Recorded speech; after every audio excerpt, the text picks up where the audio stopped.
வணக்கம். இன்றைக்கி பன்னீர் mayo rape எப்படி பண்ணுறதுன்னு பார்க்க போகிறோம். இது ஒரு நார்த் இந்தியன் ரெசிபி. இப்போது இதை பண்ணுறதுக்கு என்னென்ன பொருட்கள் வேணும்னு நம்ம பார்க்கலாம்.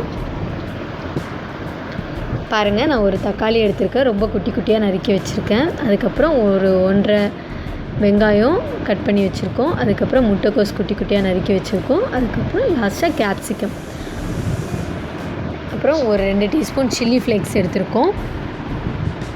மயோனீஸ் ஒரு பவுலில் எடுத்து வச்சுருக்கோம். இது நானே ப்ரிப்பேர் பண்ண மயோனீஸ். உங்களுக்கு ரெசிபி வேணும்னா கீழே கமெண்ட் பண்ணுங்கள். அதுக்கப்புறம் ஒரு டீஸ்பூன் டொமேட்டோ சாஸ், ஒரு 1/4 டீஸ்பூன் சோயா சாஸ் எடுத்திருக்கோம். இப்போ இது கூட உங்களுக்கு வேறு ஏதாச்சும் வெஜிடபிள்ஸ் வேணும்னா கூட நீங்கள் ஆட் பண்ணிக்கலாம். பட்டாணி, பீன்ஸ்லாம்.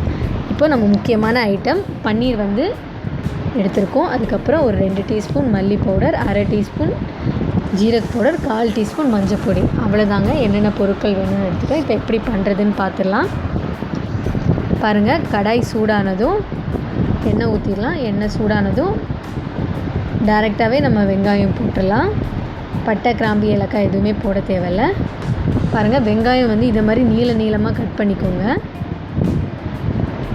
நல்லா வதக்கிக்கோங்க. பாருங்கள், இந்த மாதிரி கண்ணாடி பதம் வந்ததும் நம்ம எடுத்து வச்சுருக்க வேறு அடுத்து எல்லா வெஜிடபிள்ஸையும் ஆட் பண்ண போகிறோம். அதுக்கு முன்னாடி சில்லி ஃப்ளேக்ஸ் ஆட் பண்ணுறோம்.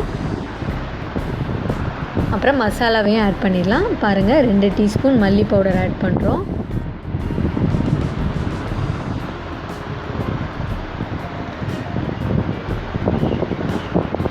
அரை டீஸ்பூன் ஜீரக பவுடர் ஆட் பண்ண போகிறோம்.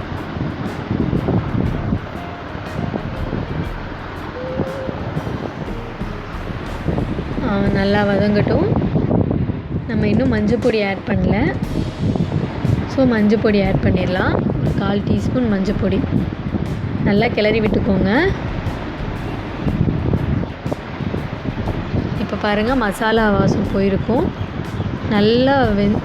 நல்லா வதங்கிடுச்சு வெங்காயம். இந்த ஸ்டேஜில் நம்ம எடுத்து வச்சுருக்க காய்கறி போட்டுடலாம். கேப்சிகமும் கேபேஜும் நான் இப்போ முதல்ல போடுறேன். ஏன்னா இது தக்காளியை கம்பேர் பண்ணும்போது இது வேகிறதுக்கு கொஞ்சம் லேட் ஆகும். அதனால் இதை ஒரு 2 நிமிஷம் தனியாக வேக வச்சுட்டு லாஸ்ட்டாக நம்ம தக்காளி ஆட் பண்ணலாம்.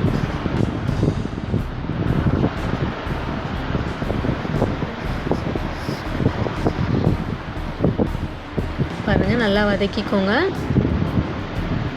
கேபேஜும் கேப்சிகமும் ஒரு ஹாஃப் குக் ஆனால் போதும்.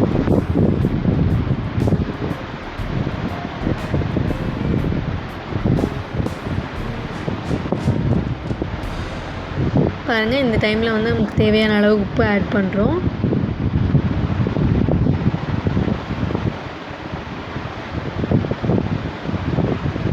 இப்போ பாருங்கள், ஓரளவுக்கு நல்லாவே வதங்கிடுச்சு. இந்த டைமில் நம்ம தக்காளி ஆட் பண்ணிடலாம்.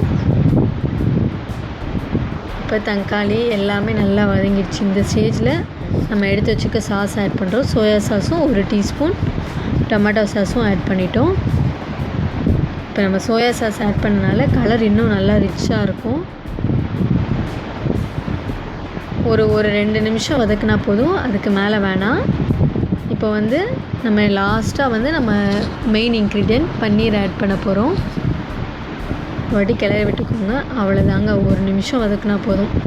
இப்போ நம்ம மசாலா ரெடி ஆகிடுச்சு. இப்போ ரேப் ரெடி பண்ண போகிறோம். பாருங்கள், சப்பாத்தி எடுத்திருக்கேன். சப்பாத்தியில் ஃபஸ்ட்டு ஒரு ஸ்பூன் மயோனீஸ் ஆட் பண்ணுறேன். அதுக்கப்புறம் நம்ம ப்ரிப்பேர் பண்ணி வச்சுருக்க பன்னீர் மசாலாவை ஆட் பண்ணிடலாம்.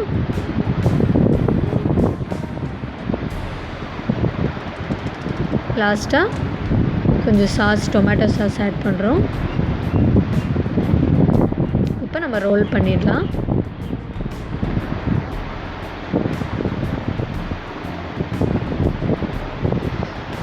இப்போ அடுத்தது சப்பாத்தி. அடுத்த சப்பாத்தி நான் குழந்தைங்களுக்கு டிஃப்ரெண்ட் ஷேப்பாக இருந்தால் விரும்பி சாப்பிடுவாங்கன்றதுக்காக இந்த சப்பாத்தி ஸ்கொயர் ஷேப்பில் போட்டிருக்கேன். இதுலேயும் அதே மாதிரி தாங்க. ஃபஸ்ட்டு ஒரு ஸ்பூன் மயோனீஸ் ஆட் பண்ணுங்கள். அதுக்கப்புறம் பன்னீர் மசாலா போட்டுடலாம்.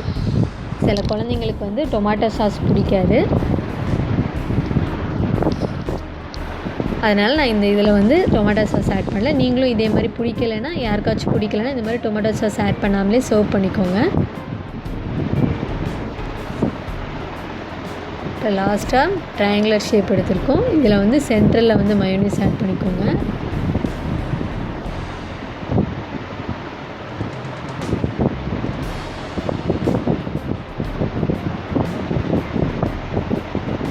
அப்புறம் பன்னீர் மசாலா ஆட் பண்ணிடலாம். லாஸ்ட்டாக டொமேட்டோ சாஸ் ஆட் பண்ணுறோம்.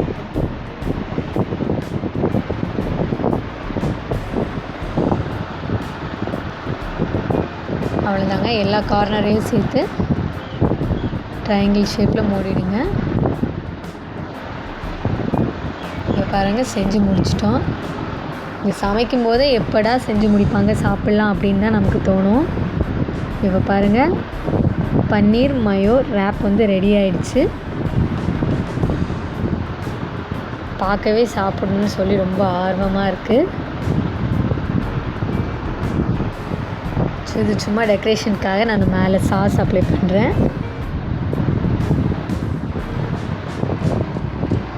பாருங்கள், டேஸ்டியான பன்னீர் மயோ ரேப் ரெடி ஆயிடுச்சு. நீங்களும் இதே மாதிரி வீட்டில் செஞ்சு பார்த்துட்டு ரெசிபி எப்படி வந்துச்சுன்னு சொல்லி மறக்காமல் கீழே கமெண்ட் பண்ணுங்கள். நன்றி.